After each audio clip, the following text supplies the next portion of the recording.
என்னடா மணி 2 பொறந்து படுக்கிறோம், தூக்கமே வர மாட்டேங்குதுமா. தூக்கம் வரலையா? ஏன்? பகல் டைம்ல உருப்படியா ஏதாவது வேலை பார்க்கலாம்னா மூளையே வேலை செய்யாம தூக்கம் வருது. ஆனா இப்ப தூங்க டைம்ல தூக்கமே வராம மூளை வேலை செஞ்சுனே இருக்குது.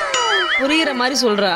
வயசு ஏற ஏற யோசனைகள் அதிகமாகுது மம்மி. நம்ம எதுக்காக பிறந்தோம், எதுக்காக வாழுறோம், நம்ம என்ன பண்ணுகிறோம், நம்ம என்ன பண்ண போறோம், அவன் ஏன் இப்படி பேசினா, நம்ம ஏன் இப்படி நடந்துக்கணும், கண்ண முன்னா மைண்ட் இந்த மாதிரி கண்ட மேனி யோசிக்குது.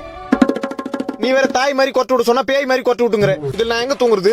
டேய், கண்டதை போட்டு யோசிக்காம என்ன குண்டால தலைய விட்டு தூங்க சொல்றியா? அடுத்துக்குன்னு ஐயப்பனை நினைச்சுக்கோ, நல்லா தூக்கம் வரும். எல்லா கடவுளையும் நினைச்சிட்ட, தூக்கமே வர மாட்டேங்குது. அப்ப என்ன பண்ண சொல்ற? என்ன எங்க ஆயாவுக்கு மூத்த பொண்ணு தானே நீ? ஆமா. உன் பிள்ளைக்கு ஏத்த பொண்ணா உன்னை பார்த்து கல்யாணம் பண்ணி வை. பண்ணி வச்சா நைட் டைம்ல லைட் ஆஃப் பண்ணிட்டு நைட்டி போட்டுக்கிறவள டைட்டா கட்டி புடிச்சுனே தூங்கிடுவேன்.